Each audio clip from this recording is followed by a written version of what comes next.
before her husband's father, the CEO, dismissed her in front of the entire leadership team. Instead of breaking, she smiled and said, "Thank you." One by one, 22 colleagues quietly stood and followed her out. The woman who mocked her sneered until the legal director turned pale and whispered, "Get the lawyer, now!" The greatest love story ever, a husband who sacrificed everything for his wife. Hi, my beautiful family. Welcome back to your very own family channel. May the Almighty cover you with His endless mercy, fill your homes with unwavering peace, and crown your hearts with strength that never fades. May every woman walk with dignity and grace, every man carry wisdom that inspires, and every child laugh with joy that lights the world. May sickness never touch you, may sorrow never hold you, and may your days shine brighter than the stars above. I pray for your health, your success, and the happiness of your loved ones, that every step you take leads to blessings. Every challenge strengthens you, and every night rests your soul in calm. May God lift you when you stumble, guide you when you feel uncertain, and wrap you forever in His love. If your heart is true, like the video. If your love is real, write, "I am with Mr. Peter." The congregation held its breath as Cheryl Luckett walked down the aisle in borrowed silk, her groom's family sitting stone-faced like judges at an execution. Every step felt like walking through fire. The church was magnificent, all soaring arches and stained glass that painted the floor in jeweled light. But the beauty couldn't mask the coldness emanating from the right side of the aisle. The Kappa family sat rigid in their expensive suits and designer dresses, their faces carved from ice, watching her approach as though she were a disease infecting their bloodline. She could feel their eyes dissecting her, the black woman in the borrowed dress who had somehow ensnared their golden son. Cheryl kept her chin high, her bouquet of white roses trembling only slightly in her hands. The flowers had been a gift from Laurie's college roommate, one of the few people who had bothered to acknowledge this wedding with anything resembling kindness. She had known this day would come exactly like this. Laurie had warned her, held her face in his hands weeks ago in their tiny apartment and said, "They will try to make you feel small. But you are the biggest thing that has ever happened to me. The only real thing in my entire life." Now, as she reached the altar and saw him standing there in his dark suit, his eyes glistening with unshed tears and absolute devotion, she remembered why she had chosen this path. Love, pure, unshakable, world-defying love. The kind that made you willing to walk into a room full of people who hated you just to reach the one person who saw you completely. The minister's words washed over them like a blessing, but Cheryl barely heard them. She was too focused on Laurie's hands holding hers, his thumbs stroking gentle circles on her skin, the way he was looking at her like she was the answer to every question he had ever asked. When he whispered, "I do," it sounded like a vow to protect her against the world itself, against his family, against anyone who would dare try to diminish what they had. When they kissed, she heard his father's sharp intake of breath, his mother's barely audible sob of what might have been grief or disgust. She didn't care. In that moment, wrapped in Laurie's arms, his lips on hers, she was untouchable. They were creating something his family would never understand, a union built on choice, not obligation, on love, not legacy. The reception was held in the family estate's grand ballroom, a room designed to intimidate. Crystal chandeliers dripped light onto marble floors that had been imported from Italy 3 generations ago. Tables dressed in cream silk held centerpieces of rare orchids that cost more than Cheryl had earned in 6 months at her previous job. She moved through it all feeling like an actress in someone else's play, acutely aware that she didn't belong here, that every surface and every face screamed that truth at her. But Laurie's hand never left the small of her back, a constant reminder that she belonged to him, with him, and that was the only belonging that mattered. Guests whispered behind their champagne flutes. Cheryl caught fragments of conversations, words like inappropriate and what was he thinking and she must be pregnant floating through the air like poison. She smiled through it all, her face aching from the effort of pretending none of it touched her. Then came the toast that would change everything. Dawson Kappa rose from the head table, glass in hand, and the room fell silent with the kind of anticipation that precedes a public execution. He was a tall man, broad-shouldered despite his age, with silver hair swept back from a face that had been carved by decades of getting exactly what he wanted. His eyes were chips of flint as they settled on Cheryl, and she felt the temperature in the room drop.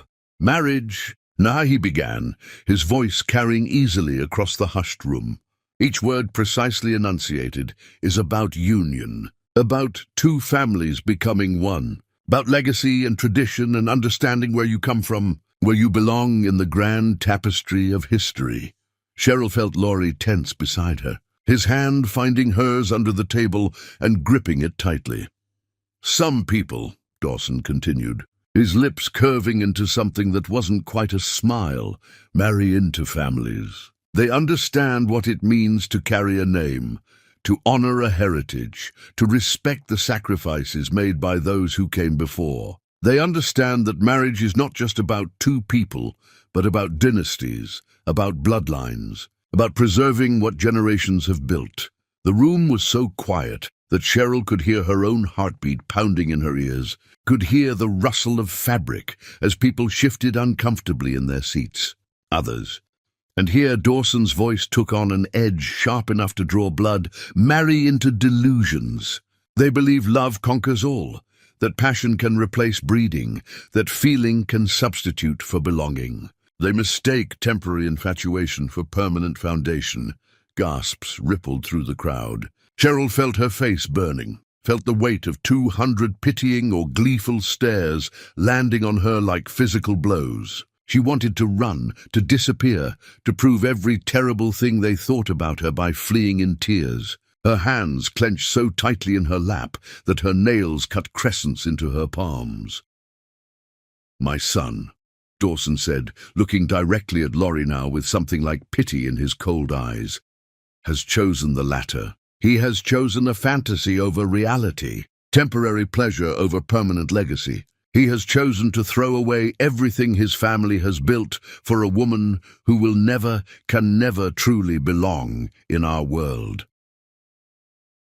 The room erupted in murmurs, some shocked, some approving. Cheryl sat frozen, her entire body rigid with humiliation and rage.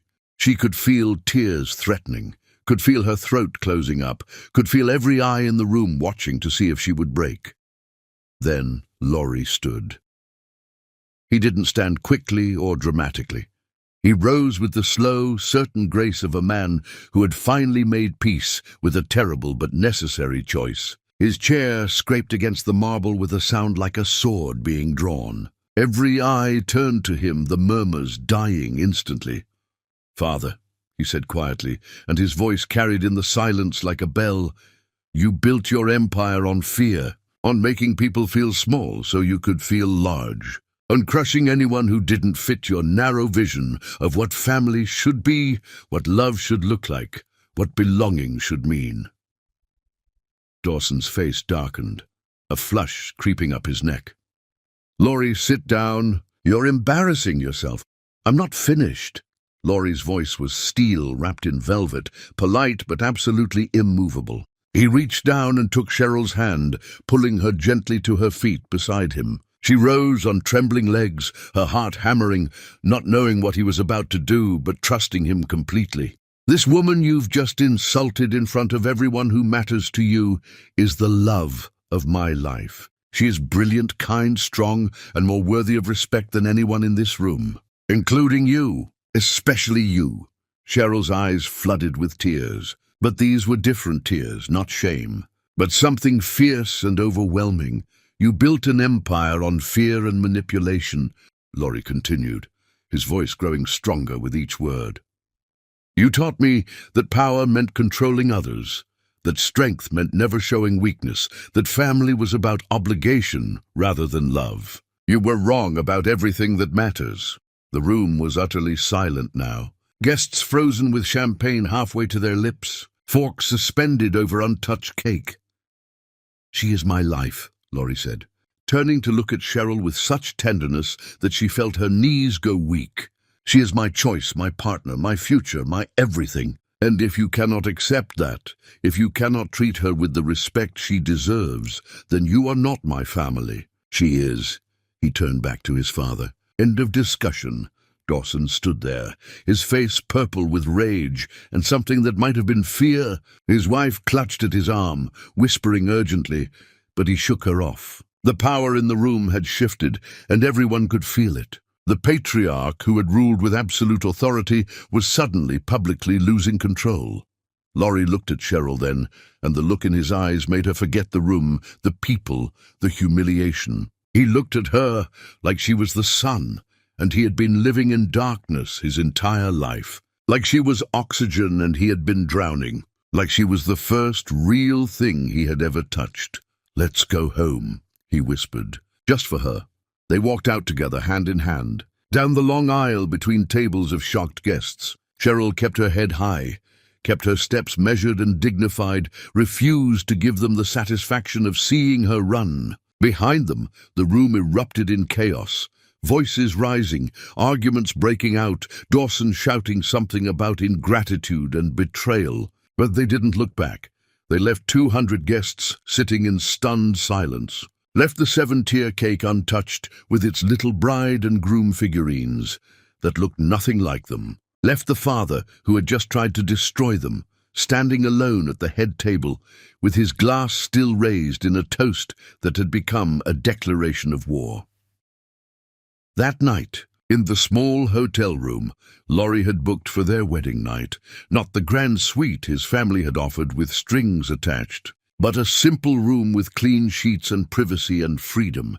They held each other in the darkness. "No matter what they say," Laurie whispered against her hair, his arms wrapped around her like he was trying to shield her from the entire world. "We stand together, you and me against everything. That's all that matters. That's all that's ever mattered." Cheryl pulled back just enough to see his face in the moonlight streaming through the window. "I was so scared," she admitted, her voice cracking. "Standing there, listening to him tear me apart in front of everyone, feeling all those eyes on me, all that judgment. I wanted to disappear. I wanted to prove them right by running away. But you didn't run. No, because you stood up." She touched his face with trembling fingers, tracing the line of his jaw, the curve of his lips. "You chose me. In front of everyone who matters to you, everyone who has power over your future. You chose me. I will always choose you." He caught her hand and pressed it against his chest, where she could feel his heart beating strong and steady. "Every single day, every single moment for the rest of my life, I will choose you over everything else. Over money, over comfort, over their approval, over the easy path. You are my family now. The only family that matters."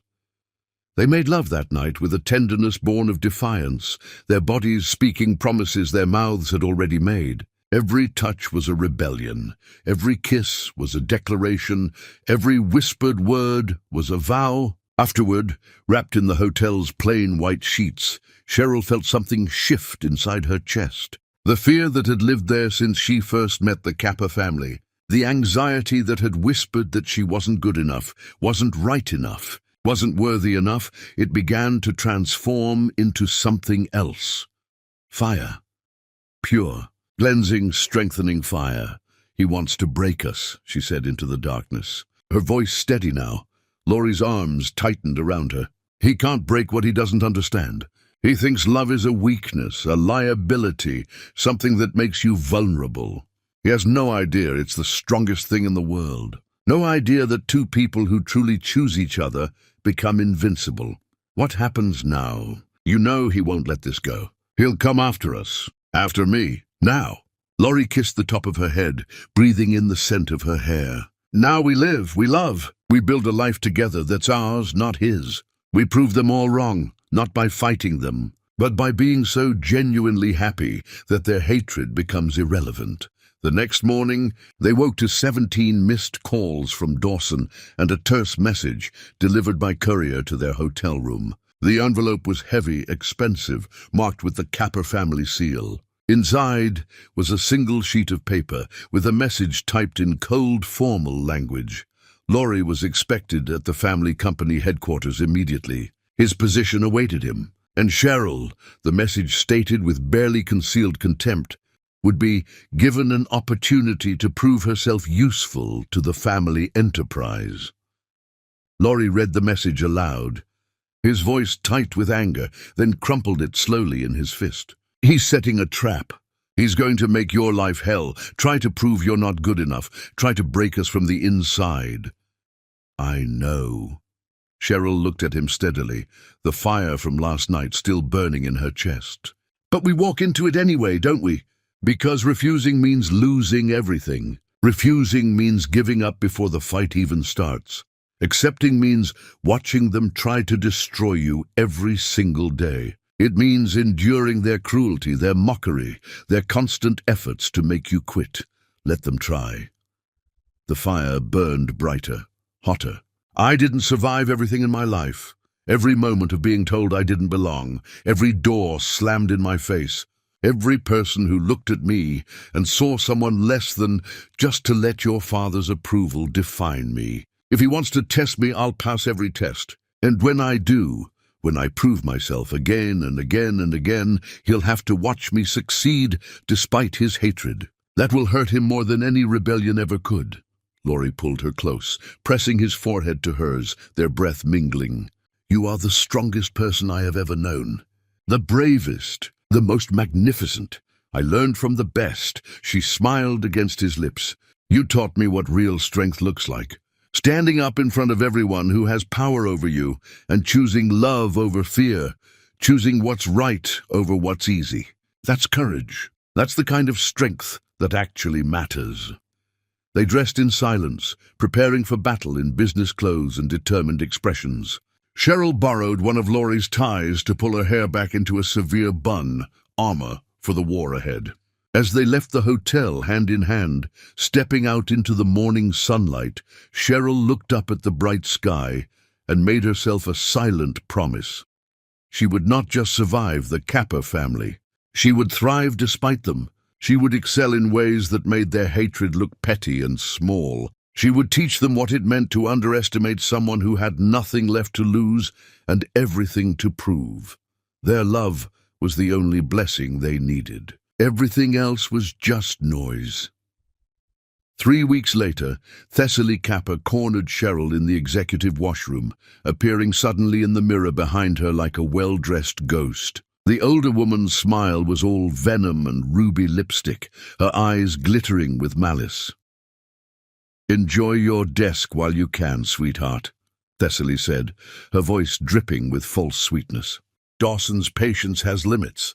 And once he's done playing with his little social experiment, once he's proven to Laurie that you're nothing special, the fall will be spectacular. I cannot wait to watch.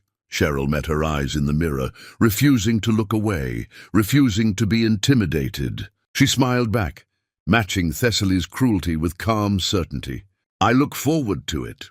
Chapter 2. The Exodus. She had 5 minutes to pack 3 years of brilliance into a cardboard box while the entire leadership team watched her humiliation like spectators at a gladiator match. The boardroom was designed to intimidate, every detail calculated to make visitors feel small and powerless. Floor-to-ceiling windows overlooked the city from the 37th floor, making anyone standing below the massive mahogany table feel like an ant against the backdrop of empire. The table itself could seat 30 people comfortably, and today every single seat was filled. Division heads, department directors, senior executives, all of them summoned without explanation to this emergency meeting, all of them whispering speculation about what could possibly require such urgent assembly. Cheryl sat in the middle of the left side, Laurie beside her, their hands clasped beneath the table where no one could see. She had learned to hide their connection during work hours, had learned all the unspoken rules of surviving in hostile territory. Dawson demanded absolute professionalism, which really meant pretending that Laurie and Cheryl were strangers who happened to work in the same building. "Keep your personal feelings outside these walls," he had told them both coldly during their first week. "In here you are employees, nothing more. I will not have my company turned into some romantic soap opera." For 3 years, Cheryl had complied. For 3 years, she had worked herself past exhaustion, arriving before dawn when the building was still dark and leaving well after midnight when even the cleaning crews had gone home. She had systematically fixed catastrophic mistakes in the supply operations that had been hemorrhaging money for years. She had designed entirely new systems that saved the company from what would have been inevitable collapse. She had restructured 3 failing divisions, turning them from liabilities into the company's most profitable units. She had done work that should have earned her promotions, recognition, respect. Instead, she had endured 3 years of Thessaly's constant mockery, whispered comments about diversity hires and affirmative action, 3 years of Dawson's cold dismissal, treating every success as expected and every minor mistake as proof of fundamental inadequacy. 3 years of executives who called her the diversity hire when they thought she couldn't hear, who questioned every decision she made while rubber-stamping identical decisions from men with half her qualifications. But she had survived it all because Laurie had been her refuge, her secret comfort. Every morning he found a way to bring her coffee, lingering just long enough to whisper encouragement. "You're brilliant. Don't let them convince you otherwise."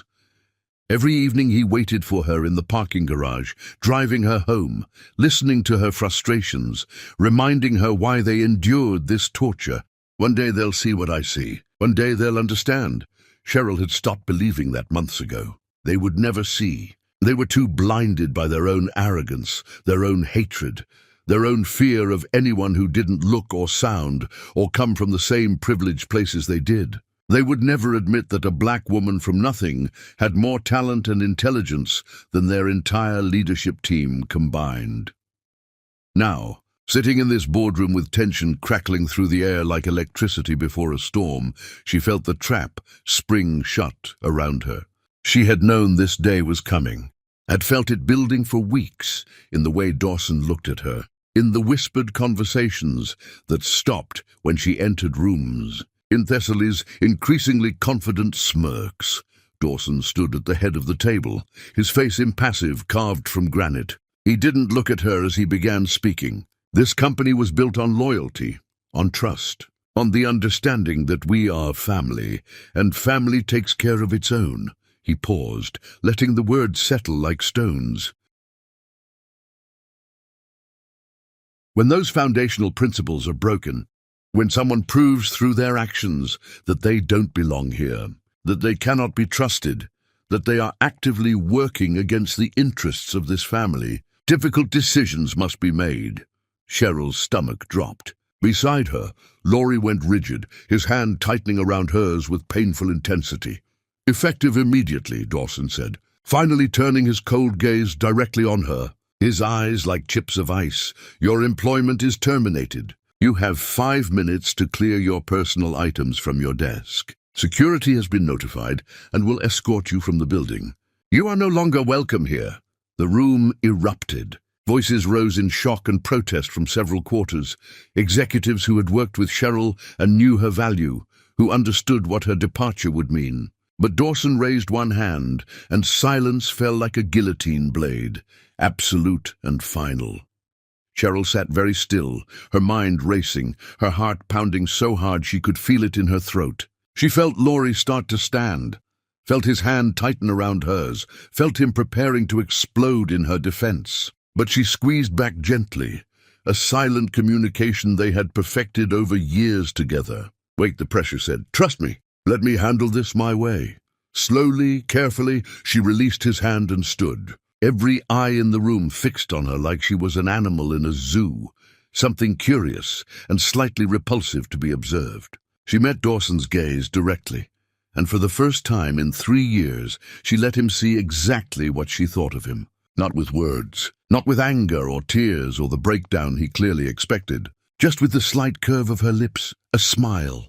Calm, knowing, almost pitying. "Thank you," she said clearly, her voice steady and composed, each word perfectly enunciated. "For finally being honest about what this has always been." Then she turned and walked out of the boardroom, her head high, her steps measured and dignified. She didn't run. She didn't cry. She didn't give them the satisfaction of seeing her break, of proving that they had won, that they had hurt her. She walked like a queen leaving a room of peasants, like someone who knew her worth regardless of their judgment. Behind her, she heard the explosion of voices, heard Laurie's sharp, "Father, what the hell are you doing?" and heard Dawson's cold reply, cutting through the chaos, "Sit down, Laurie, now. This doesn't concern you." "Doesn't concern me? You just fired my wife." "I fired an employee who was not performing to standards. Now sit down before you embarrass yourself further." Cheryl walked to her office, a small space she had made her own, despite its size, filled with plants that had somehow survived her insane work hours and photographs of her and Laurie stolen in private moments. She pulled out the cardboard box she had secretly kept hidden under her desk for weeks. She had known this day was coming, had prepared for it, had made peace with it. She was sealing the box, her hands surprisingly steady, when she heard footsteps behind her. Multiple footsteps. Kempton Reeve, the chief operations officer, stood in her doorway. He was a quiet man in his 50s, thoughtful and careful, someone who had never mocked her but had never defended her either, someone who had taken the path of least resistance, keeping his head down and his opinions to himself. His face was pale now, his jaw tight with suppressed emotion. "This is wrong," he said quietly, but with absolute conviction. "Yes," Cheryl agreed, still packing. "It is. You saved this company multiple times. The operational restructuring alone saved us millions. The international expansion strategy was pure genius. Without you, we would have collapsed 2 years ago, and everyone in this building knows it." "I know." Cheryl sealed the box with tape, the sound sharp in the quiet office. Kempton stared at her for a long moment, and she could see the war playing out on his face. Safety versus conscience, comfort versus integrity. Then he did something that shocked her to her core. He walked to his own office next door and emerged carrying his briefcase, his laptop bag, his framed photos of his family. "What are you doing?" Cheryl asked, her calm finally cracking. "Something I should have done a long time ago." He loosened his tie with one hand, then called down the hall in a voice loud enough to carry through the entire floor. "Anyone who still has a conscience, anyone who still believes in doing what's right instead of what's easy, it's time to use it. Time to stand up." What happened next would become legendary in business circles, talked about in hushed tones for years to come, the day that Dawson Kappa's empire began its inevitable collapse. One by one, they came. Ramona from international markets, carrying her laptop and a box of personal items, her face set with determination. The entire innovation division, 6 people moving in a silent, grim-faced group, collecting their belongings with the efficiency of soldiers evacuating before a bombing. Derek, the lead systems architect, limping slightly from his bad knee, but moving faster than Cheryl had ever seen him move. The director of operations, the marketing director, the head of client relations, the senior strategy consultant. Thessaly appeared in the hallway like a fury, her face twisted with rage and something that might have been fear. "What do you think you're doing? Get back to your desks immediately." "This is insubordination. This is called having a spine," Kempton interrupted calmly. "You should try it sometime." No one listened to her. The exodus continued, people carrying boxes and bags, shutting down computers, collecting years of work and walking away from security and comfort because they had been shown, finally, that some things mattered more than paychecks. Because they had watched Cheryl work herself to exhaustion for 3 years, had watched her endure mockery and cruelty with grace and dignity. had watched her save the company while being treated like she was worthless, and they had had enough. 22 people walked out of that building behind Cheryl Luckett that day, following her into the unknown because she had treated them like human beings when everyone else had treated them like tools to be used and discarded. Because she had shown them that leadership meant lifting others up, not stepping on them to climb higher. On the street outside the towering office building, holding her box of 3 years compressed into cardboard, Cheryl finally allowed herself to feel the enormity of what had just happened. The adrenaline that had carried her through the firing, through the walk out, through the packing, suddenly drained away and left her trembling. Her eyes found Laurie, who had fought his way out of the boardroom, and now stood beside her, his own briefcase in hand, his tie torn from where his father had tried to physically restrain him from leaving. "We lost everything," she whispered, and her voice cracked on the last word. Laurie set down his briefcase with deliberate care. He took off his suit jacket, expensive, tailored, a symbol of the privilege he was walking away from, and wrapped it around her shoulders even though the autumn day was warm. The gesture wasn't about temperature. It was about protection, comfort, solidarity, claiming her as his even here, especially here, in front of the building where his family had tried to erase her. "No, my love," he said gently, pulling her close, wrapping his arms around her like he could shield her from the entire world. "We lost their cage, not us. We're free now. Finally, completely free." Cheryl looked at the 22 people gathered around them on the sidewalk, looking lost and uncertain and brave. She looked at Laurie, whose career she had just destroyed, whose family she had just cost him, whose entire future had just been upended. And she felt something she hadn't felt in 3 years working in that building. Hope, real, bright, impossible hope. "We start tomorrow," she said, loud enough for everyone to hear. That night, they gathered in a basement space Laurie had rented with the last of their savings, a damp, cold concrete room that smelled like mildew and old pipes, but had 4 walls and a ceiling and was theirs. It was empty except for 24 people sitting on the concrete floor in a circle, like they were at some kind of bizarre spiritual retreat. Cheryl stood in the center and spoke from her heart.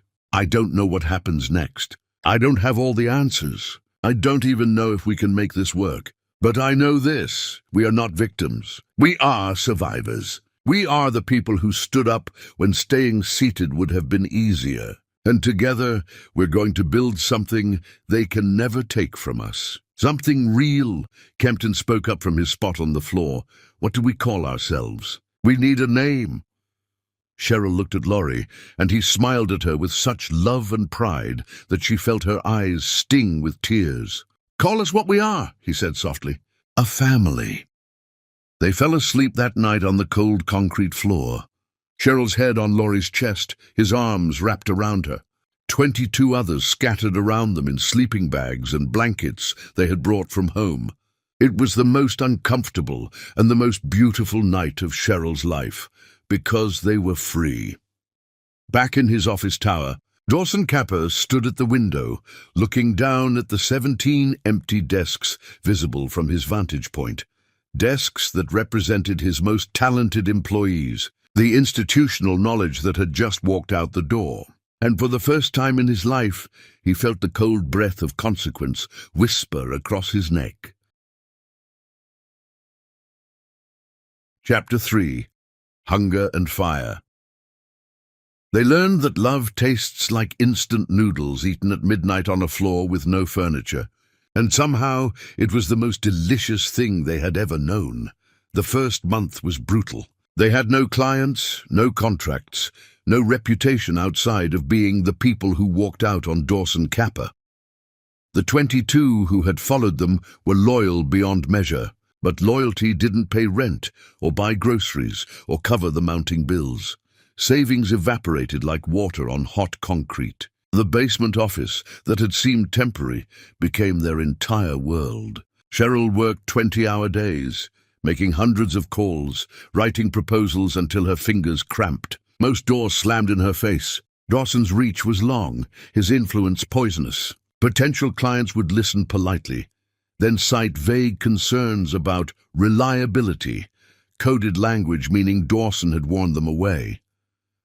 Laurie worked beside her, never complaining, never suggesting they give up. He made calls to every contact, burned every bridge with his family's allies. Most refused. At night, they would collapse onto the air mattress in the corner, too tired to change clothes, holding each other in the darkness. Money became a constant anxiety. They rationed food, skipping meals to make supplies last longer. Cheryl learned to make one package of pasta feed 4 people. They stopped buying coffee, then tea, then drank only water. Small luxuries, soap that smelled nice, fresh fruit, clean sheets, became distant memories.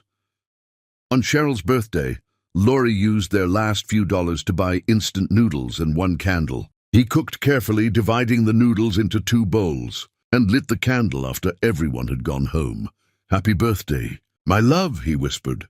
Cheryl looked at the flickering candle, the cheap noodles, the man she loved on a cold floor. Something inside her cracked. Tears spilled down her cheeks, all the fear and exhaustion pouring out. "This is my birthday," she sobbed. "Noodles in a basement. No money, no future. I ruined your life. Stop." He gripped her shoulders, forcing her to look at him. "You saved me. Before you, I was sleepwalking through a life someone else designed. Now I'm alive. Now I'm fighting for something real. We're starving. We're surviving." He wiped her tears. "And when we rise, and we will rise, this will be our favorite memory. The 2 of us against the world, choosing each other when we had nothing else." She kissed him then, tasting salt and hope. They made love that night, their bodies speaking promises their situation seemed to mock. But the promises felt true anyway. 2 weeks later, Dawson made his move. A courier delivered a message summoning Laurie to the estate. Cheryl convinced him to go. "Face him," she said gently. "Then come home to me." The estate was imposing, cold. Dawson waited in his study, aged but still authoritative. "This foolishness has gone on long enough," Dawson said. "You've made your point. Now come home." "I am home." "You're living in a basement." Dawson's composure cracked. "Eating garbage, throwing away everything I've built for a woman who will never belong." "Careful, father. I'm offering you everything." Dawson spread his hands desperately. "Your position, board seat, vice presidency, doubled inheritance, the penthouse, everything. All you have to do is leave her." The words hung like poison gas. "You cannot be serious," Laurie said quietly. "Love fades," Dawson pleaded. "The chemical reaction burns out, but legacy endures. This empire is yours. Don't throw it away for passion that will leave you with nothing." Laurie saw clearly how small his father really was. How empty, how terrified of anything he couldn't control. "You don't understand," Laurie said softly. "Cheryl isn't taking me away from something valuable. She's the only valuable thing I've ever had. So you'll starve together? For what? For love, for integrity, for being able to look at myself in the mirror." Laurie moved toward the door. "Without her, I'm just another piece in your empire, wealthy, powerful, and completely alone." "What's wrong with that?" Laurie paused, looking back. "Everything, father. Everything is wrong with it when it costs you your humanity." He drove back in silence, hands shaking. When he walked in, Cheryl read everything in his face. "What did he offer you?" she asked. "Everything." Her breath caught. "What did you choose?" "You. I chose you. I will always choose you." She kissed him fiercely, relief and love pouring through her. "I love you so much it terrifies me." "Then be terrified together with me," he said, pulling her closer. "Be all of it with me, and we'll be enough." That night, they talked about their fears and dreams, about the possibility they might not make it. But they also talked about the alternative, comfort and misery, wealth and emptiness. "I'd rather have nothing with you," Cheryl said, "than everything without you." "Then we'll have nothing together," Laurie agreed. "And somehow we'll make it into something." The breakthrough came from Kempton's contacts. He found a regional manufacturer drowning in inefficiency, on the brink of collapse. They had nothing to lose. Cheryl presented her proposal in a borrowed conference room, wearing the same suit from the day she was fired. She spoke for 90 minutes without notes, painting a vision so compelling that executives leaned forward, unable to look away. When she finished, silence stretched. This was their last chance. Then the CEO smiled. "When can you start?" The contract was signed 2 days later. When Cheryl saw the papers, she couldn't process it. Then she ran, across the office, straight into Laurie's arms. "We did it," she sobbed, laughing and crying. "They said yes. We have a client." Laurie lifted her off her feet, spinning her as the office erupted in cheers. He kissed her deeply, pouring years of struggle into that moment. "See," he whispered, "together we're unstoppable." The team celebrated with what little food they could afford. It wasn't fancy, but it was joyful. Cheryl gave a short speech. "We won because we gave a damn about the work, about each other, about doing things right instead of easy. This is just the beginning." That night, Cheryl and Laurie looked at the contract like it was sacred. "We're going to make it," she said. "We already made it." Laurie pulled her close. "The moment we chose each other, we won. This is just the world catching up." They went home and made love on their mattress on the floor, celebrating their survival, their refusal to break. Across the city, Dawson's CFO entered his office, face pale. "Sir, we've lost the Pemberton account. They've signed with her." Dawson's hand trembled, his empire cracking beneath him. Chapter 4. The Storm of Wolves. Dawson Kappa had built his empire on fear. He never imagined someone would build theirs on love, and that it would prove so much stronger. The attacks began subtly, with a phone call from a journalist that Cheryl almost didn't answer. The reporter's voice was friendly, casual, asking for a comment on a story she was writing about successful black women in business. It seemed innocent until the questions took a sharp turn into territory clearly designed to wound. "Is it true you were fired from your previous position for performance issues? Some sources say your husband's family believes you manipulated him into marriage. Care to comment? How do you respond to accusations that your new company is built on proprietary information you stole from your former employer?" Cheryl answered honestly, calmly, keeping her voice professional even as rage boiled beneath her skin. She explained that she was let go for refusing to compromise her integrity, that her husband's family's opinion was their own business, that every system and process in her company was built from scratch with innovations that went far beyond anything her former employer had even imagined. Then she watched the article come out and felt sick. "Unqualified woman sleeps her way into husband's business," the headline screamed across the top of a major business publication's website. The story painted her as a manipulator, a seductress who had trapped a naive, rich man and was now riding his connections while providing nothing of substance. Laurie was portrayed as a fool, blinded by lust, throwing away his birthright for temporary pleasures. Their company was described as built on stolen ideas and marital deception, doomed to fail once the truth came out.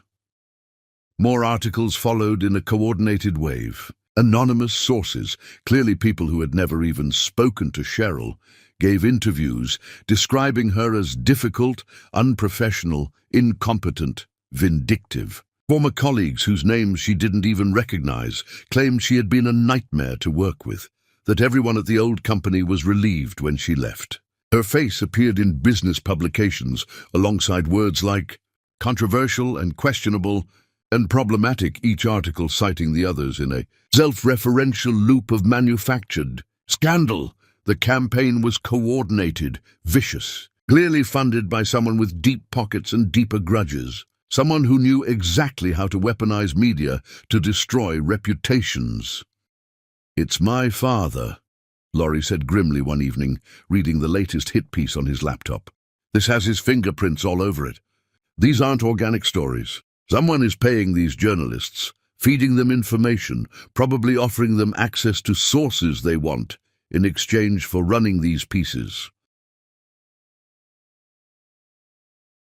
Cheryl sat at their desk in the basement office, staring at the screen, showing comment after comment, calling her terrible names, questioning her worth, her integrity, her very humanity. People she had never met were declaring with absolute certainty that she was a gold digger, a fraud, a diversity hire who had fooled everyone into thinking she had talent. The words blurred together into a chorus of hatred that made her stomach turn and her hands shake. "Maybe we should respond," Kempton suggested carefully from where he sat nearby, his face troubled. "Set the record straight. Tell our side of the story." "No." Cheryl closed her laptop with more force than necessary. "If we fight in the mud with pigs, all that happens is we get dirty and the pigs enjoy themselves. We stay focused on the work. We do the work. We let our results speak louder than their lies." But the attacks worked in ways that went beyond hurt feelings. 3 potential clients called within the same week to cancel scheduled meetings, citing concerns about controversy and recent developments. Existing relationships with suppliers became strained. People suddenly reluctant to be associated with a company surrounded by scandal. The manufacturer who had signed with them started asking uncomfortable questions about the security of their proprietary information.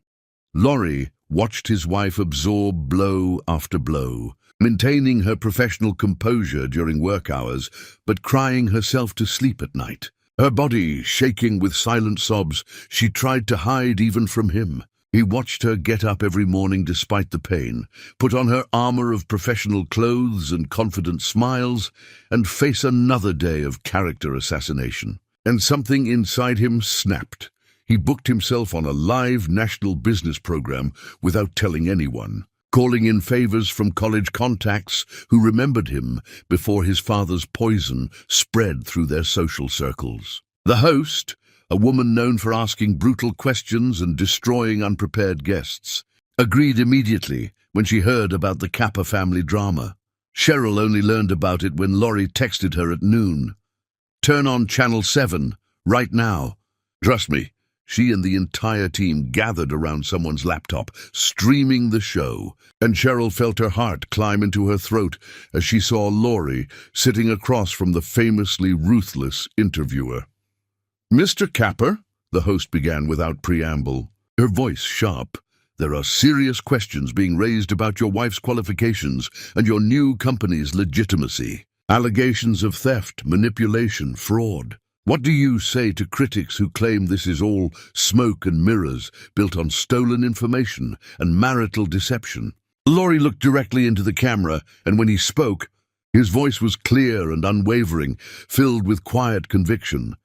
"I say that critics who can't compete on merit will always resort to attacking character.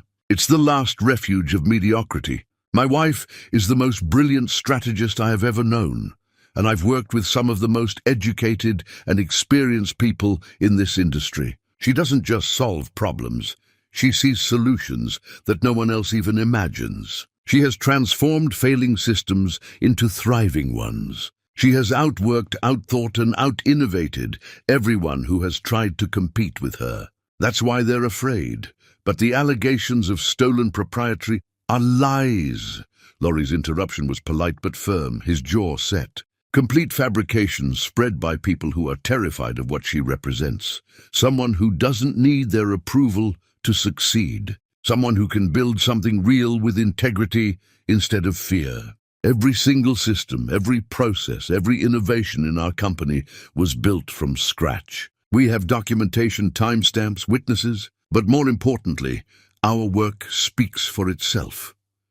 The host leaned forward, sensing blood in the water. "Your father has publicly stated that you're making a terrible mistake, that you've chosen your wife over your family legacy, that love has blinded you to reality. What do you say to that?" Laurie smiled then, and it was the saddest, most beautiful smile Cheryl had ever seen. His eyes glistened with unshed tears, but his voice remained steady. "I say that if loving her is weakness, then I never want to be strong. If choosing integrity over comfort is a mistake, then I hope I make that mistake every day for the rest of my life. My father built an empire on fear and control. My wife is building one on respect and trust. History will judge which foundation lasts longer. You've given up enormous wealth, power, connections. I've given up nothing that mattered. Laurie looked straight into the camera again, and Cheryl knew he was speaking directly to her. My wife is my family. Everything else is just noise. And I would choose her every single day, in every single circumstance, over every alternative. Because she makes me better. She makes me real. She makes me human. The clip went viral within hours. It had been viewed millions of times before the show even finished airing, shared across every platform, quoted in articles and posts and discussions. The interview became a symbol: love against cynicism, courage against fear, integrity against corruption. People who had never heard of Cheryl or Laurie found themselves crying over the raw honesty, the absolute conviction in his voice when he defended his wife. Messages poured in, some supportive, sharing their own stories of choosing love over family approval, of standing up to powerful people who tried to control them. Some hateful, calling Laurie weak and whipped and foolish, calling Cheryl every racist and sexist slur imaginable. But all of them making Cheryl and Laurie's story impossible to ignore, forcing their love into the public consciousness as something that couldn't be dismissed or ignored. They became legendary, the gay couple who walked away from everything to build something. True, but victory came at a cost. 2 days after the interview, 3 more clients withdrew, explicitly citing the controversy and their discomfort with being associated with a company that was so divisive. The attacks in the media intensified rather than fading. Dawson gave his own interview, cold and dismissive in that infuriating way he had perfected. My son is confused. Love has blinded him to reality. When this fantasy crumbles, and it will because fantasies always do, I hope he has the wisdom to return home before it's too late. That night, Cheryl broke in a way she hadn't let herself break before. Laurie found her sitting on the floor of their apartment, surrounded by printed articles and screenshots of hate messages people had sent to their company email. She was crying silently, her shoulders shaking, her hands trembling as she held piece after piece of evidence that the world hated her. "I'm destroying you," she whispered when she saw him, her voice raw and broken. "Everything you touch turns to poison because of me. Your father was right. I'm dragging you down. You should leave me before I ruin what's left of your life." "No." Laurie dropped to his knees beside her, gathering up the papers and throwing them aside, pulling her into his arms with almost desperate intensity. "No, everything I touch turns real because of you. Before you, I was a ghost, a shadow of what my father wanted me to be, playing a role in a play I never auditioned for. Now I'm alive. Now I'm fighting for something that matters. Now I know what it means to be truly, completely myself. We're losing, Laurie. They're winning. We're fighting. There's a difference. Fighting means we haven't given up. Fighting means we still believe." He cupped her face in his hands, forcing her to look at him, to see the absolute certainty in his eyes. "Listen to me. Every fall we lift each other back up. Every doubt we answer together. Every attack we survive together. We're not fragile, we're a force. This storm will pass because we're stronger than it is. How can you possibly know that? Because we have something they don't understand and can never touch, no matter how many lies they spread or how much money they spend trying to destroy us. We have each other, real, true, unshakable. That makes us invincible, not because we can't be hurt, but because we can survive anything as long as we're together." She kissed him desperately, needing his certainty like oxygen, needing his strength to replenish her own. They made love on the apartment floor, urgent and fierce, reminding each other physically what words couldn't fully express. We are still here. We are still together. We are still fighting. We will not break.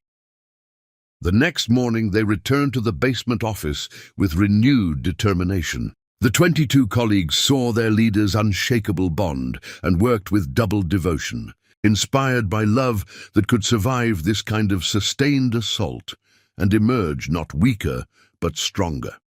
Slowly, Painfully, they began to win small victories despite the attacks. A client who believed in them despite the articles, who did their own research and saw the truth beneath the lies. A contract that came through from someone who didn't care about Dawson Kappa's opinion.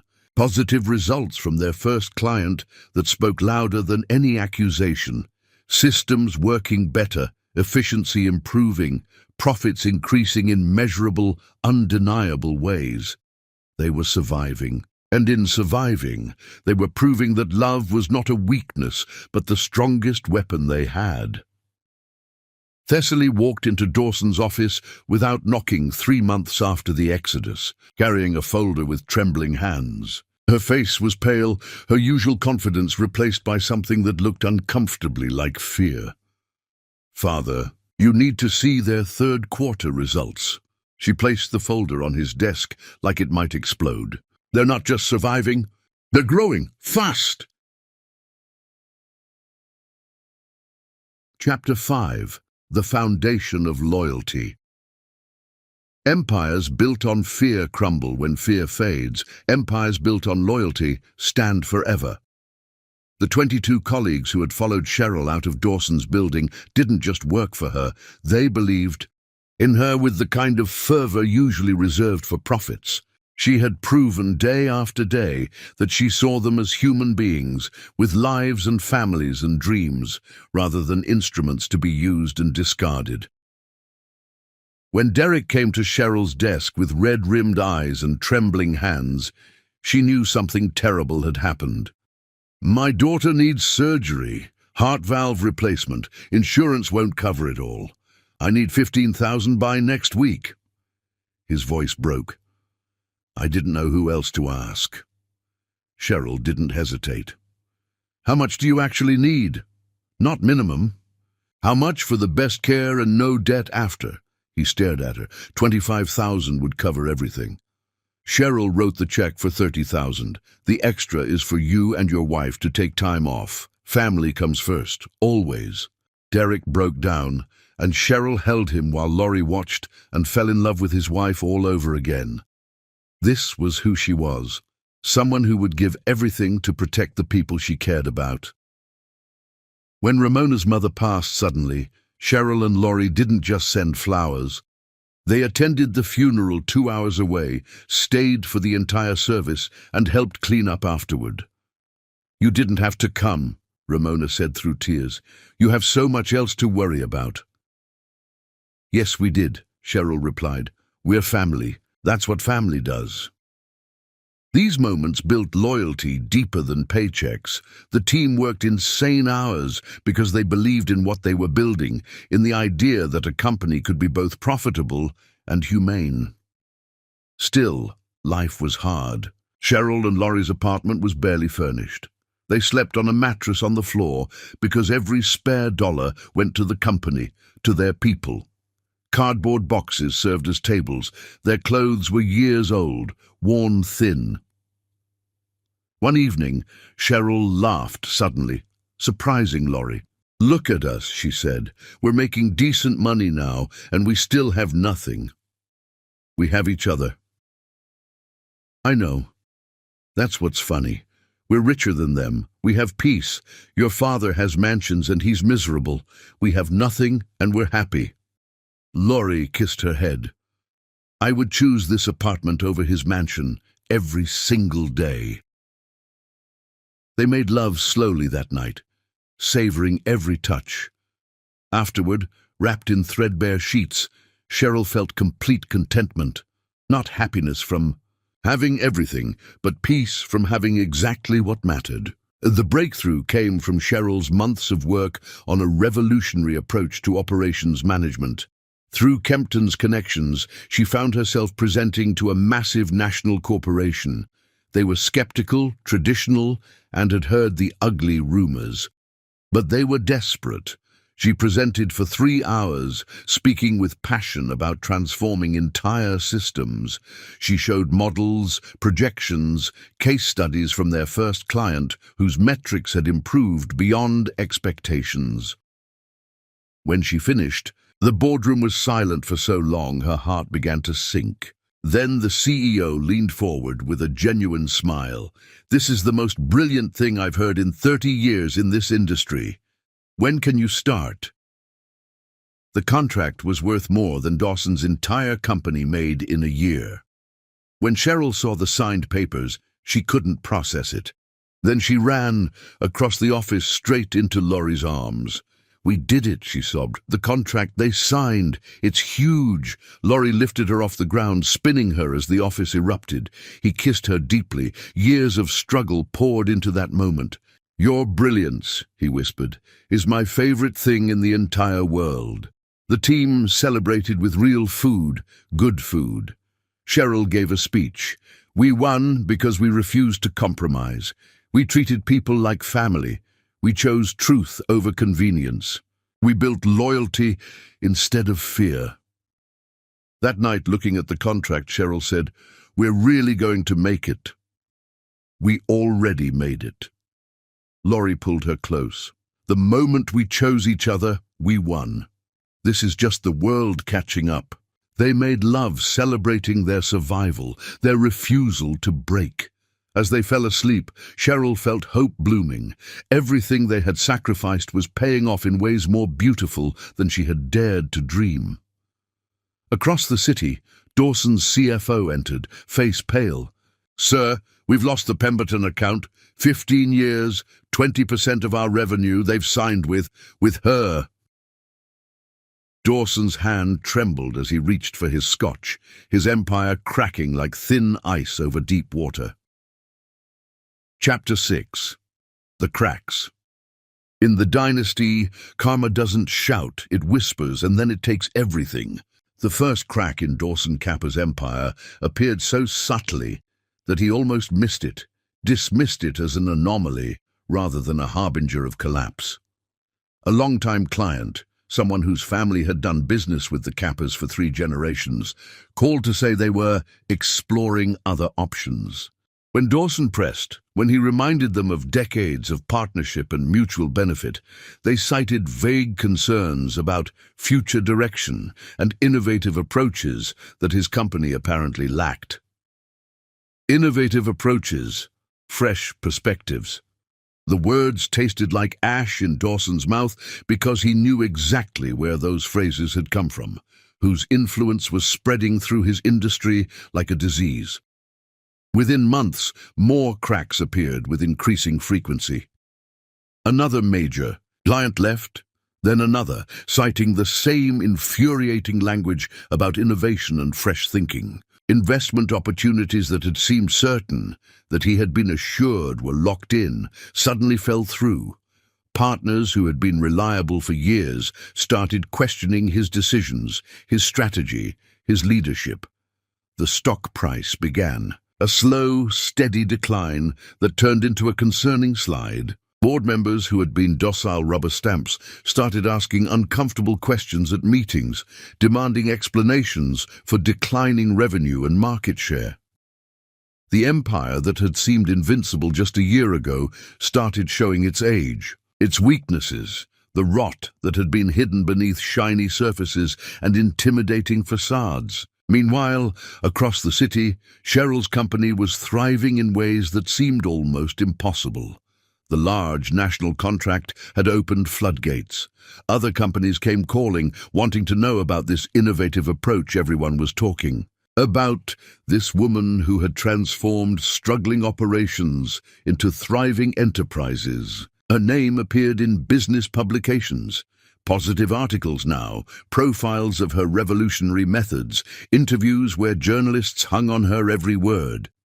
She declined most of them, staying focused on the work rather than the attention. But her influence spread anyway through word of mouth and results that spoke louder than any marketing campaign. Media outlets that had mocked her months ago now requested interviews, trying to pivot from their earlier hit pieces without acknowledging their complicity in the smear campaign.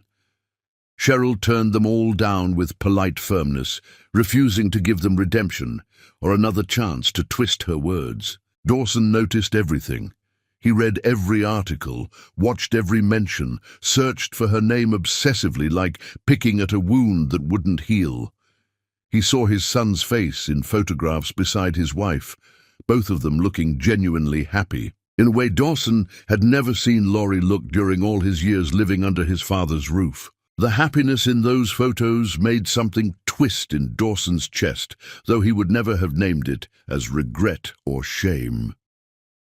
One evening, Cheryl and Laurie sat in their apartment, still modestly furnished but slowly improving, actual chairs now instead of boxes, reading the news on their tablets. "Your father's company is having serious problems," Cheryl said quietly, reading an article about layoffs and restructuring.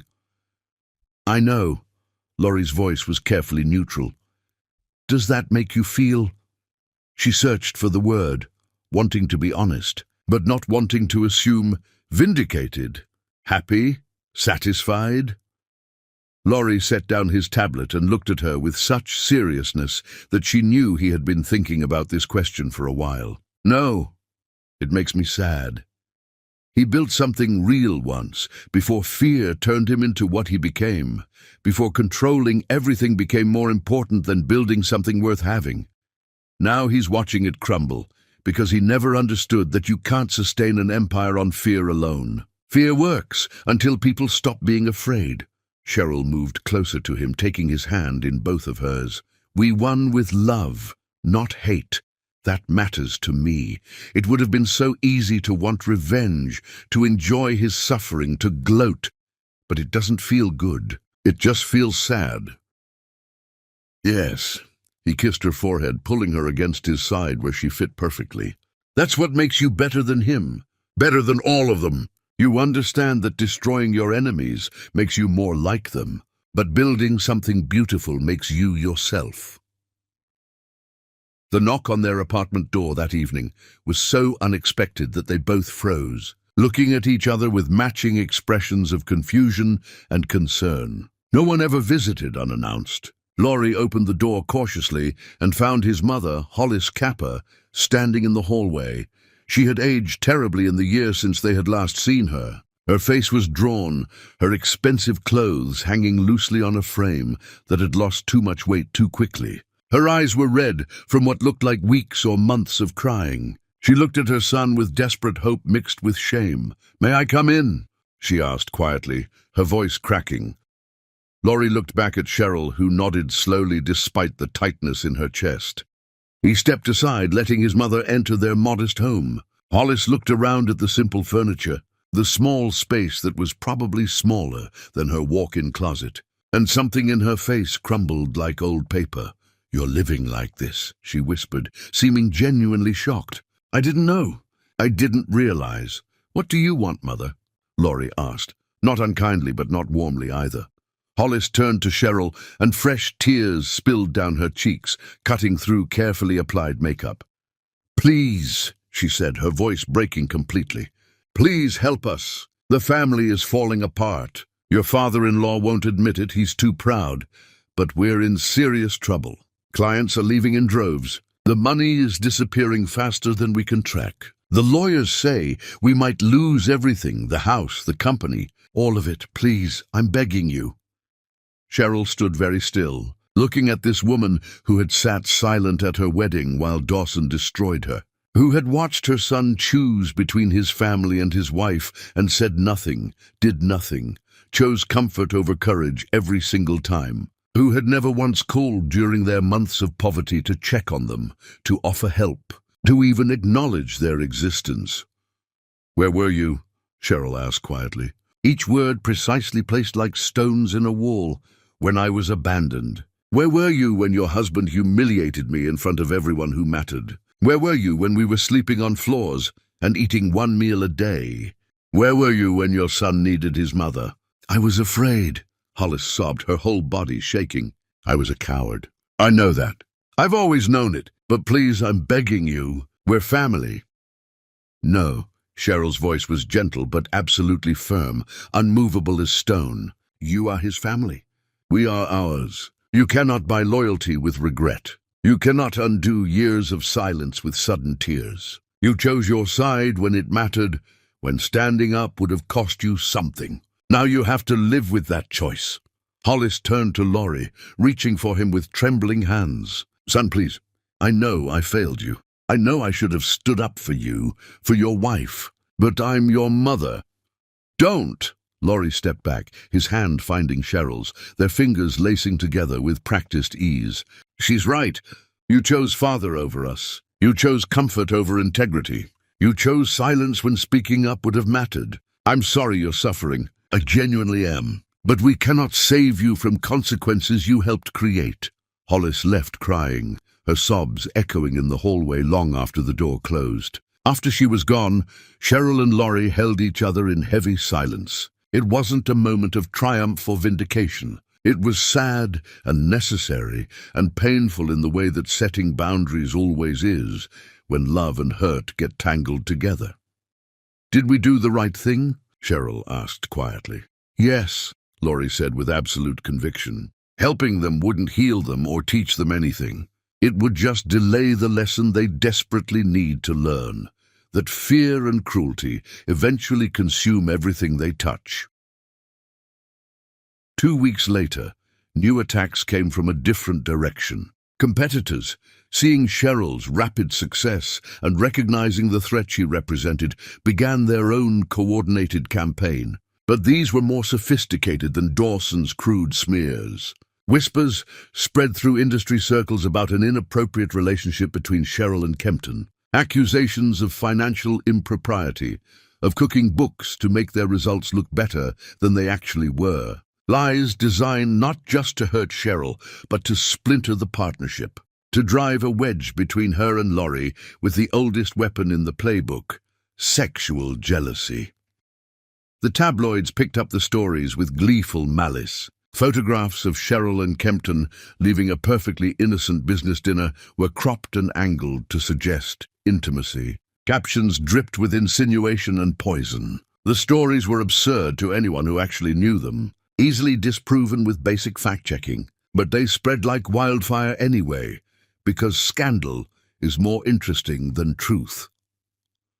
Laurie found Cheryl reading the latest article in their office late one night, long after everyone else had gone home. Her face was pale, her hands shaking, her eyes red from crying. "They won't stop," she said hoarsely, her voice scraped raw. "No matter what we achieve, no matter how successful we become, they'll always find new ways to try to destroy us, new lies to spread, new weapons to use." Laurie took her face in his hands, forcing her to look at him, to see the absolute certainty in his eyes. "They can't destroy what they never built. Our marriage, our partnership, our love, they had no part in creating any of it. So they have no power to end it, none. How can you be so sure? How can you have so much faith after everything? Because I know you. I know the woman who held me when I walked away from everything I'd ever known. I know the woman who works 20-hour days to take care of our people. I know the woman who would rather sleep on floors with me than in mansions without me." He kissed her forehead, her cheeks, her lips. "I know us. I know that what we have is real in a way these people will never understand. They think love is fragile, easily broken by gossip and manufactured scandal. They don't realize it's the strongest thing in the world when it's actually real. I'm so tired of fighting." "Then rest. Lean on me. Let me carry us for a while." He pulled her into his arms, holding her so tightly she could barely breathe. "We take turns being strong. That's what partnerships mean."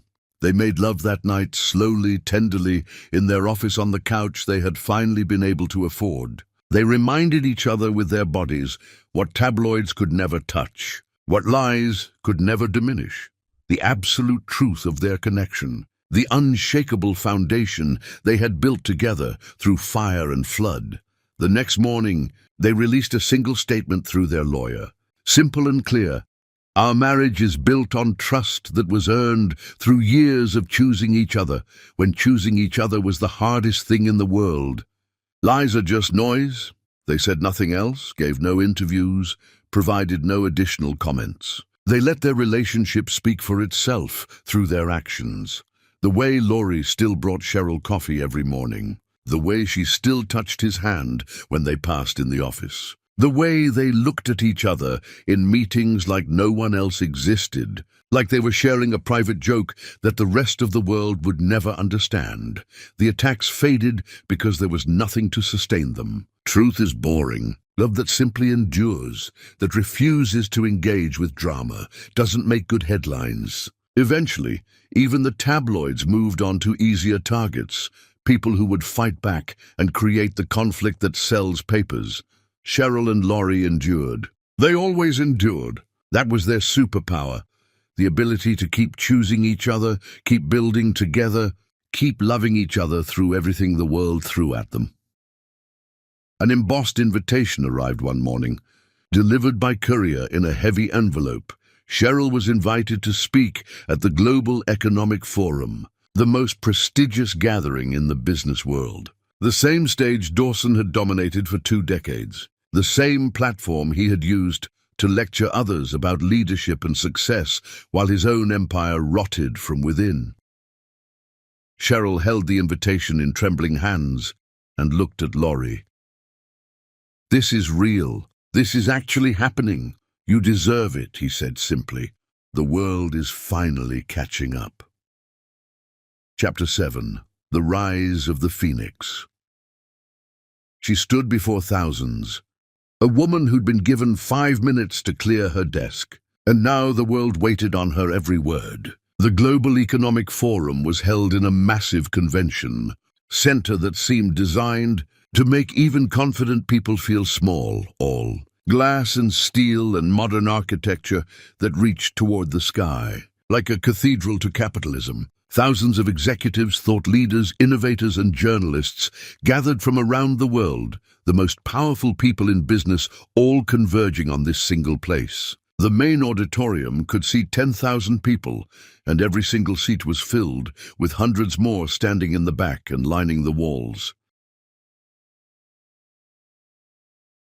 Cheryl stood backstage in a simple but elegant suit, not designer, not expensive, but perfectly tailored and professional. She had bought it herself with her own money, and that fact mattered more than any label ever could. Her hands trembled slightly as she waited for her introduction. The speech she had prepared was memorized, but her mind kept going blank with fear, words disappearing like water through her fingers. Laurie stood beside her, as he always did, his hand warm and steady on the small of her back. "You're going to be magnificent," he whispered, his voice cutting through the panic. "What if I forget everything? What if I freeze up there? What if, then you take a breath, remember who you are, and speak from your heart?" These people didn't come to hear a perfect performance. They came to hear the truth. That's all you need to give them. The announcer's voice boomed through the speakers, echoing through the massive space. "Ladies and gentlemen, please welcome Cheryl Luckett, founder and CEO of Luckett Kappa Innovations." The applause was polite, professional, but Cheryl could hear the undercurrent of skepticism. They had come to see if she was real or just another flash in the pan, another person who got lucky once and would fade back into obscurity. She kissed Laurie once, quickly, drawing strength from his lips. Then she walked onto the stage. The lights were blinding. The sea of faces was overwhelming. For one terrible moment, Cheryl couldn't remember why she was here or what she was supposed to say. Then she found Laurie in the front row, sitting exactly where he had promised to be, his eyes full of pride and love. She took a breath and began. "5 years ago, I was given 5 minutes to clear my desk." Her voice rang clear through the auditorium, steady despite her pounding heart. "My father-in-law, the CEO of the company where I worked, fired me in front of the entire leadership team. It was designed to humiliate me, to break me, to prove that I didn't belong in his world, in any world that mattered." The audience was completely silent. 10,000 people holding their collective breath. He was right. I didn't belong in his world, because his world was built on fear, on making people small so he could feel large, on crushing anyone who dared to be different, to think differently, to challenge the status quo that protected his power. She paused, letting her eyes sweep the crowd, seeing faces she recognized from business publications, leaders of Fortune 500 companies, people whose wealth could buy nations. I didn't break that day. I smiled, I said thank you, and I walked out with my head high. 22 colleagues followed me out of that building, giving up security and comfort and everything safe because they believed in something more important than paychecks. They believed in being treated with dignity, in being seen as human beings rather than instruments to be used until they broke. Cheryl's voice grew stronger with each word, fear transforming into conviction.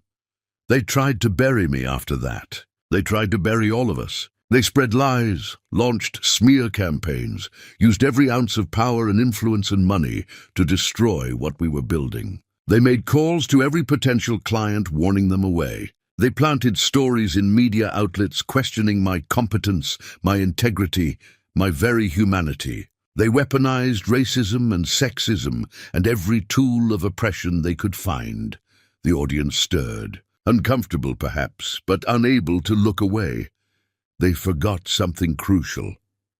She smiled then, and it was fierce and knowing. Seeds grow strongest in darkness. Pressure creates diamonds. And love, real, true, unshakable love, is the most powerful force in the universe. The audience erupted in spontaneous applause, but Cheryl held up her hand, asking for silence. She had more to say.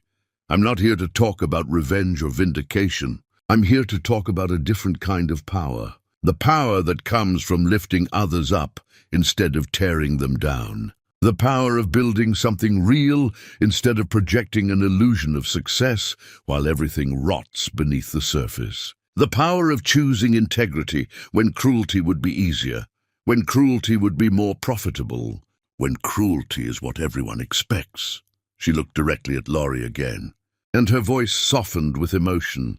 My husband taught me something beautiful. He showed me that when you strip everything away, the money, the connections, the safety net of privilege, and you have nothing left but each other, you discover you have everything that actually matters. We ate instant noodles on concrete floors and called it a feast. We slept on air mattresses in a freezing basement and called it home. We had nothing by any measurable standard, and we had everything that can't be measured, all at the same time. There were tears now in eyes throughout the massive auditorium. Powerful people crying openly at the simple truth she was speaking. Now we've built something extraordinary. Not because we're smarter or better than anyone else. Not because we had advantages or connections or special access. We built it because we refused to compromise on what mattered. We treated people like family instead of resources. We chose truth over convenience every single time. We built loyalty instead of fear. We created a foundation of respect and trust and genuine care for each other. And that foundation proved stronger than any empire built on cruelty could ever be.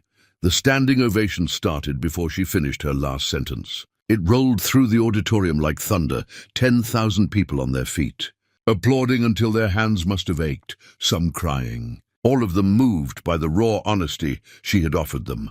The ovation lasted 7 full minutes. 7 minutes of sustained applause that made Cheryl's chest tight with emotion she couldn't name. She stood on that stage feeling more exposed and more powerful than she had ever felt in her life. Backstage, Laurie caught her in his arms the moment she was out of sight, lifting her completely off her feet. You were incredible, perfect, more than I even dreamed you would be. I was terrified every single second. You were magnificent. He set her down just enough to kiss her deeply, pouring years of pride and love into that kiss, not caring about the cameras or the press or the world watching. I am so profoundly proud to be your husband. Within hours, the speech went viral in ways that transcended normal business news. Clips appeared everywhere, shared millions of times across every platform, quoted in articles and posts and discussions that reached far beyond their industry. The full video was watched tens of millions of times. Her words about seeds growing in darkness became a meme, a rallying cry, a symbol of hope for anyone facing their own giants. But more importantly, they received messages, thousands upon thousands of them, from people trapped in toxic workplaces finding courage to leave. from people facing their own powerful opponents and needing to know that resistance was possible, from people who had lost hope that goodness could win in the real world and desperately needed proof that sometimes, just sometimes, the good guys actually triumph. Cheryl sat in their apartment that evening, now actually comfortable, with real furniture and art on the walls, reading message after message and crying. "We're giving people hope," she said to Laurie, her voice thick with emotion. "No, my love." He pulled her close, holding her against his chest. "You're giving them proof. Proof that the good guys can win, that love can conquer fear when you refuse to give up, that choosing right over easy actually matters in the real world. That integrity and kindness aren't weaknesses, but the strongest weapons we have." The company's value tripled overnight as clients glamored to work with the woman who had spoken such powerful truth on the world's biggest stage. But the numbers, as satisfying as they were, mattered less than the shift in narrative. Cheryl was no longer the woman who had been fired, or the controversial figure, or the diversity hire. She was a visionary, a leader, a symbol of what was possible when you refused to let the world make you small. Across the city, Dawson watched the speech on his computer, his hands trembling as they hovered over the keyboard. He wanted to reach out to say something, but what would he even say? The words she had spoken were gentle but devastating, exposing everything he had built as hollow and afraid and fundamentally weak. His empire was crumbling while hers soared. The irony was almost poetic, almost beautiful in its brutal symmetry. The mansion he had been so proud of went on the market at a price that was embarrassingly low compared to what he had paid. His brothers' homes were foreclosed on, the whole family's wealth evaporating like morning mist under harsh sunlight. Power and prestige vanished, revealing the emptiness that had always existed beneath the expensive surfaces. Meanwhile, Cheryl and Laurie's company became an industry titan, built on the radical foundation of actually caring about people. They helped every one of their original 22 colleagues buy homes, start college funds for their children, share meaningfully in the company's success. They created a model that other companies began trying to replicate, though most failed because they didn't understand that you can't fake genuine care. You either value people or you don't. There's no middle ground. Thessaly stood in the empty boardroom of what was left of Kappa Industries, looking at the photograph of Dawson from his glory days, and realized with absolute clarity that the empire was over. Everything they had built, everything they had taken pride in, had been built on sand, and the tide had finally come in. Chapter 8. The Pilgrimage of the Broken. They came one by one. The family that had once stood united in cruelty, now shattered into pieces begging for mercy. Dawson's family began their humiliating pilgrimage in autumn. First came Thessaly, the woman who had mocked Cheryl mercilessly, who had cornered her in bathrooms to whisper poison. She appeared at the Luckett Kappa offices, looking diminished, expensive clothes now worn, hair showing grey roots, face marked by new lines of worry. The receptionist called nervously. "There's a Thessaly Kappa here to see you." "No appointment." Cheryl closed her eyes briefly. "Send her up." Thessaly entered Cheryl's corner office and stopped just inside the door, hands twisting nervously, all former confidence stripped away. "Thank you for seeing me," she said quietly. Cheryl gestured to a chair but remained standing, Laurie beside her. "What do you want, Thessaly?" "I need work, any work. I heard you were hiring and I thought..." "You thought what?" Cheryl's voice was calm but immovable. "That I would forget every cruel word, every mocking laugh, every time you tried to make me feel less than human." Thessaly's face crumbled. "I was wrong. I was jealous and small. Please, I have nothing left. My savings are gone.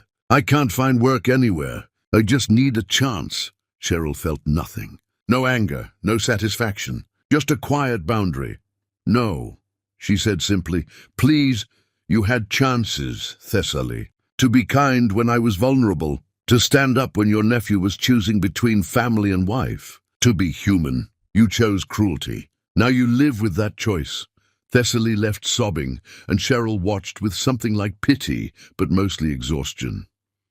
They came in a steady stream after that. Dawson's brothers, faces haggard, asking for jobs or loans. Cousins who had laughed at her wedding now begged for connections. Each one, Cheryl received politely, listened in silence, and turned away with the same quiet word: no. Laurie watched his wife navigate this parade with steady grace. Never cruel, never gloating, just firm. She had drawn a line around what she built, and she would not let them contaminate it with their desperation. "Does it feel good?" he asked one evening. "Turning them away?" Cheryl considered seriously. "No, it feels necessary. They're not asking for forgiveness. They're asking for rescue from consequences. If they were here to genuinely apologize, maybe I'd feel differently. But they just want me to fix what their cruelty broke. I can't do that." "I love you," Laurie said suddenly. She smiled. "I know.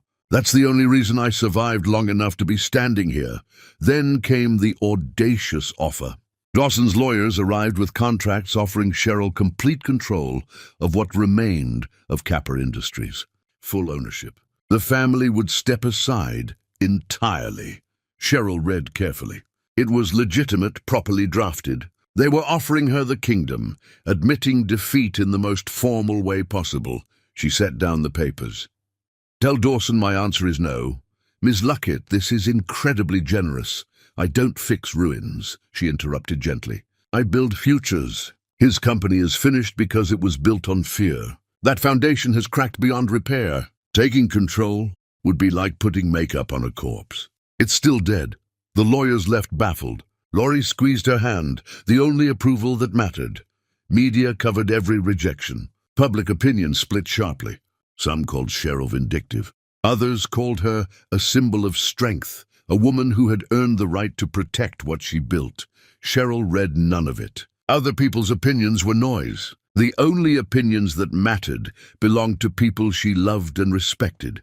One evening, on their penthouse balcony watching sunset paint the city gold, Laurie asked quietly, "Do you ever regret it? Any of it? The struggle, the pain?" Cheryl cupped his face. "Every moment of pain led me here. To you, to us, to this life we built together.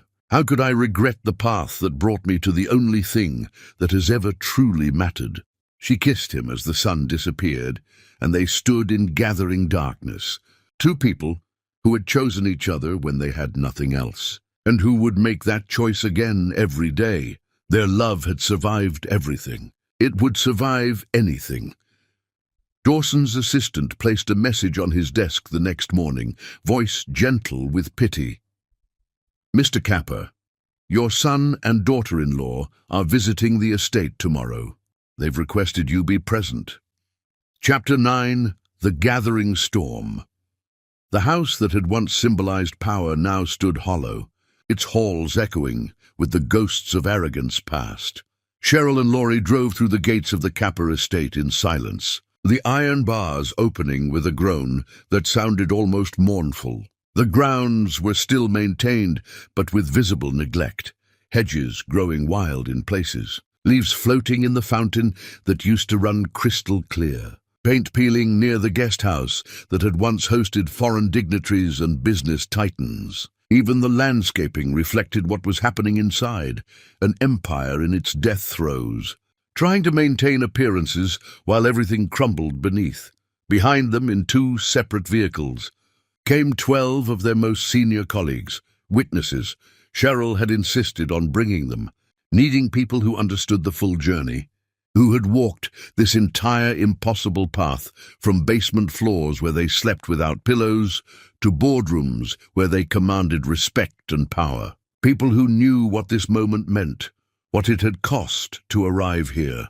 The estate loomed before them, massive and cold, and somehow smaller than Cheryl remembered. Funny how places that once seemed overwhelming could shrink once you stopped being afraid of them. Once you realized that buildings were just buildings, that power was just an illusion that only worked if you believed in it. Dawson waited in what had once been his grand office, the room where he had ruled his empire with absolute authority. But now the space felt hollow. Furniture had been sold to pay debts. The antique desk where he had signed billion-dollar deals was gone, replaced by something cheaper from a furniture store. The Persian rugs had been auctioned off. The walls showed rectangular shadows where priceless art had once hung. Only a few pieces remained, not enough to fill the vast space, making the emptiness feel intentional, like a monument to failure. Hollis stood beside her husband, looking frail and frightened, her hands trembling as she clutched a tissue. Thessaly lurked in the shadows near the window, her face a mask of shame and desperate hope.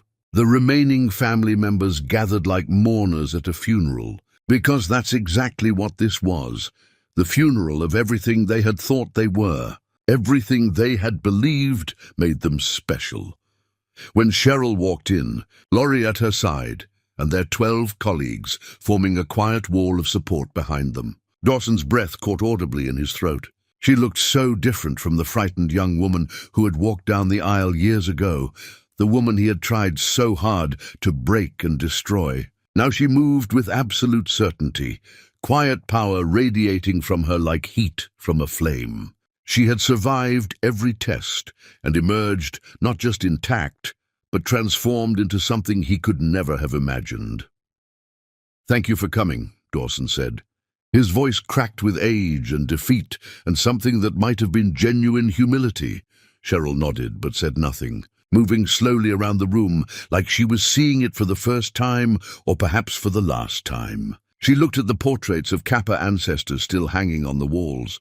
Stern men in expensive suits glaring down at the world with entitlement and arrogance. She touched the few remaining symbols of a dynasty built on fear and control, and Laurie stayed close to her, his presence a steady anchor in turbulent waters. "I was wrong," Dawson said suddenly, the words seeming to cost him everything he had left. "About everything. About you. About what makes a company strong. What makes a family real, what actually matters in this world." He paused, his throat working as he struggled to continue. "You were right. About leadership, about loyalty, about love, about everything I spent my whole life believing didn't matter." Cheryl stopped walking and turned to face him directly. Still, she said nothing, just waited with infinite patience for him to finish destroying himself with the truth. "I built an empire that needed enemies to survive," Dawson continued, his voice breaking now, tears starting to stream down his weathered face. "I thought strength came from fear, from controlling everything and everyone, from making sure no one could ever challenge my authority. I watched my son find real happiness, real love, and I tried to destroy it because I was terrified. Terrified that his life might expose how empty mine was, how hollow everything I built had always been." Hollis sobbed quietly, the sound barely audible, but somehow filling the vast empty room.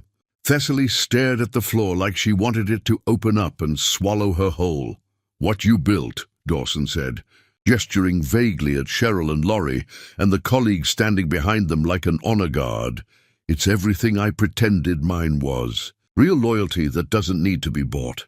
Real strength that doesn't need fear to sustain it. A legacy that will last because it's built on something solid, something true, something that actually matters." Cheryl walked slowly toward him and he flinched slightly, perhaps expecting anger or cruelty. Instead, her voice was quiet and contemplative when she spoke, almost gentle in its absolute honesty. "You built an empire that required enemies to survive," she agreed, echoing his words back to him. "I built one that thrives on family, the family you choose, not the one you're born into. The family you create through mutual respect and genuine care, not the family you inherit through accident of birth." She turned to the 12 colleagues standing behind her, and her voice filled with warmth and pride. "These are my family. They followed me when I had nothing to offer, except honesty and respect, and the promise that I would never treat them as less than human. They worked beside me through poverty and attacks and doubt and fear. They believed when believing seemed insane. They're the reason we succeeded, because they understood that we were building something bigger than profit. something that mattered more than money. Cheryl looked back at Dawson, and her eyes held no cruelty, no triumph, just a kind of sad clarity. Your empire is crumbling, because it was always hollow at its core. Mine is growing because it's real, because it's built on foundations that can't be shaken by fear or lies or temporary setbacks. That's the difference between us. That's the difference between building with fear and building with love. Laurie stepped forward then, his hand finding Cheryl's instinctively, their fingers lacing together with the ease of long practice. He addressed his father directly, his voice firm but not cruel. You taught me that power was everything, that control and fear and dominance mattered most, that showing weakness was the worst sin imaginable. He looked at Cheryl with such profound love that several people in the room had to look away, taught me that love is the only thing, that treating people with dignity creates loyalty, that fear never can, that being vulnerable with the right person is the bravest thing you can do. You created an empire of fear. We created a family of choice, and only one of those things will survive the test of time. The room fell into profound silence, the kind of silence that feels heavy and significant, like the moment before a storm breaks or after something irreplaceable shatters. Dawson's face seemed to collapse in on itself, every line deepening, every shadow darkening. He looked at his son, and the woman his son loved, saw how they stood together like two halves of one whole, and finally understood what he had lost while trying to hold on to things that never mattered. What happens now? Hollis asked tremulously, her voice barely above a whisper. Cheryl turned her gaze to her mother-in-law, and for the first time, something almost like compassion flickered across her face. Not forgiveness exactly, but perhaps understanding, the recognition that some people are too weak to be brave when bravery costs something. Now you learn to live with the choices you made, she said quietly. You chose silence over courage when your son needed you. You chose comfort over integrity when standing up would have mattered. You chose to look away when looking would have meant seeing your own complicity. Those choices have consequences. You get to keep your regrets. That's all I can offer you. Outside the vast windows, the sun began to set, casting long shadows through the empty halls of the estate. The house that had once hosted hundreds for elaborate parties now stood mostly vacant, a monument to power that had consumed itself from within like a fire burning through its own fuel. Cheryl and Laurie stood together in the center of the office, hands clasped, while the family that had rejected her now surrounded them in various states of brokenness and despair. It wasn't triumph that Cheryl felt looking at them. It was something more complex and harder to name. Sadness for what could have been if they had chosen differently, relief for what was because she had survived their cruelty, and absolute certainty that she had made the right choices every step of the way. The 12 colleagues stood as witnesses to this final chapter, understanding that they were seeing something profound and rare. The complete inversion of power accomplished not through revenge or cruelty, but through simply living with integrity and refusing to compromise on what mattered. The meek inheriting the earth not through violence, but through persistence, not through destruction, but through creation. Dawson tried to speak again, his mouth opening and closing, but no words came. What was there left to say? He had built an empire on fear and watched it crumble like sandcastles before a tide. She had built one on love and watched it grow stronger with every challenge. The lesson was clear and brutal and absolutely final. Some foundations can withstand any storm. Others collapse at the first real test. The family members shifted uncomfortably, looking at each other, at Cheryl, at the floor, anywhere but directly at the reality of what they had lost through their own choices. They had mocked her, dismissed her, tried to destroy her, and she had not just survived, but thrived in ways that made their entire worldview seem small and petty and ultimately irrelevant.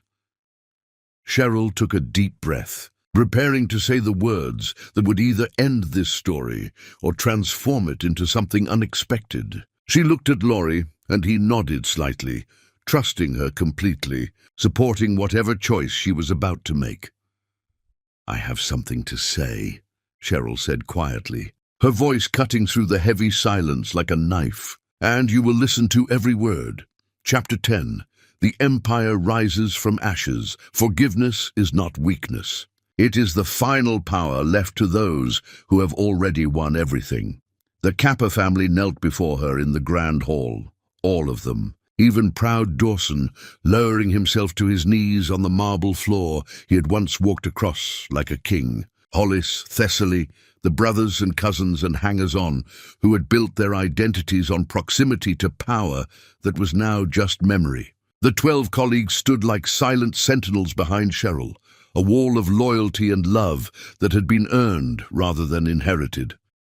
Laurie remained at Cheryl's side, his hand in hers, his fingers warm and steady. She looked at their interlaced hands and drew strength from that simple connection, from the touch that had sustained her through poverty and attacks and moments when giving up would have been so much easier than continuing to fight.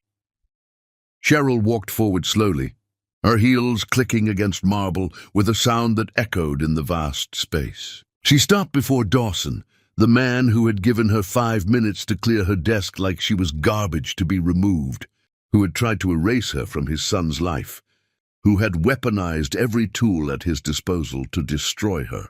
You destroyed me once. Ah, she said, her voice clear and unwavering, each word falling like a stone into still water. You took everything from me except the one thing you could never touch, the man who loved me. You tried to bury me, to erase me, to prove I was nothing. But you forgot something crucial. Dawson's shoulders shook, tears streaming freely down his face now. You forgot that I am not soil to be covered. I am a seed, Cheryl continued, her voice growing stronger. And seeds grow strongest in darkness, pushing through concrete and stone, becoming trees that outlive the buildings that tried to contain them. She gestured to the colleagues behind her. I built myself from ashes, not for revenge, though that would have been satisfying. Not to prove you wrong, though you were wrong about everything that matters. I built myself from ashes because of love. Love for the man who chose me over everything. Love for the people who believed in me when belief was radical. Love for the work itself, for the possibility of creating something real in a world full of hollow illusions. Hollis sobbed openly. Thessaly couldn't meet Cheryl's eyes, her face crumpled with shame. Everything you see, my company, my success, my power, it grew from treating people like they matter, Cheryl said. From seeing human beings instead of instruments, from building trust instead of fear, from choosing integrity over convenience every single time. That's the difference between your empire and mine. The words hung in the air, gentle but devastating. I forgive you. Thunder in silence. The words landed like an earthquake, reshaping everything. Not because you deserve it, Cheryl continued quickly before anyone could mistake her meaning.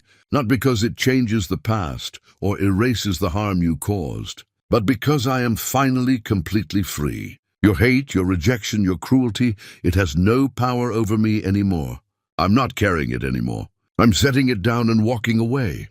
Dawson looked up, his face ravaged by tears and regret. What we failed to see, he whispered, his voice hoarse and broken, was that you were everything we pretended to be. You built what I could not, a legacy that matters. Yes, Cheryl agreed simply, no triumph in her voice, just acknowledgement. I built a legacy of love, not fear, of respect, not control, of truth, not illusion. She turned to Laurie and he pulled her close, pressing her hand to his chest where his heart beat strong and steady beneath her palm. She smiled, that private smile reserved only for him, and their eyes spoke volumes that words could never capture. In his gaze, she saw everything they had survived together, every midnight on concrete floors, every shared meal of cheap noodles, every kiss in the rain, every moment they chose each other, when choosing each other cost them everything else. She saw their future stretching ahead, bright and boundless, built on foundations that would never crack. We're leaving now, Cheryl said, turning back to the kneeling family. You can keep your regrets and your empty halls. I have everything I need. As they walked toward the massive doors, Laurie leaned down and whispered in her ear, "I love you more than breath itself." She stopped in the middle of that grand hall, turned to him surrounded by the ruins of his family's empire, and kissed him deeply. A kiss containing every battle won, every night survived, every promise kept, every moment of choosing love over fear. The colleagues looked away respectfully, giving them this moment of intimacy in the wreckage of the old world. They walked out together, the 12 following behind in a procession that felt almost ceremonial. Outside, sunlight broke through the clouds in shafts of golden light, bathing them in warmth after so much cold darkness. Laurie pulled Cheryl close as they stood on the estate steps one final time. "Where to now, my love?" She smiled, fierce and free and unstoppable. "Forward, always forward." Inside the hollow mansion, Dawson watched through the window as his son and daughter-in-law climbed into their car, surrounded by people who would follow them anywhere, not because they had to, but because they chose to. He finally understood with brutal clarity. He hadn't lost his son to a woman. He had lost everything to his own arrogance, his own fear, his own inability to love anything more than power, and they had built an empire on the one foundation that never crumbles.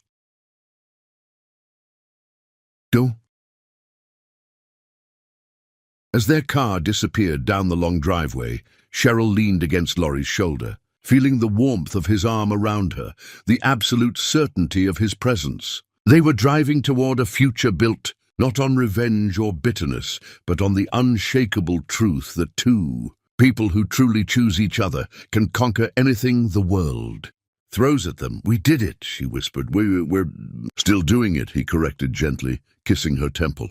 "Every day. Together. That's the beautiful part. We never stop choosing each other." She kissed his jaw, his cheek, finally his lips when they stopped at the estate gates. Behind them, the mansion grew smaller in the mirrors, a monument to a past that had no power over their future, a warning about what happens when you build with fear instead of love. The 12 colleagues rode in the cars behind them, already talking about tomorrow's projects and next week's expansion and next month's innovations. They were a family now, bound not by blood but by choice, by struggle survived together, by a woman who had taught them that dignity and integrity were worth more than any paycheck could ever be. Cheryl and Laurie drove toward the city as sunset painted the sky in shades of gold and rose and purple. They had started with nothing but each other and built something that would outlast them. They had chosen love when cruelty would have been easier, integrity when compromise would have been simpler, truth when lies would have been more convenient.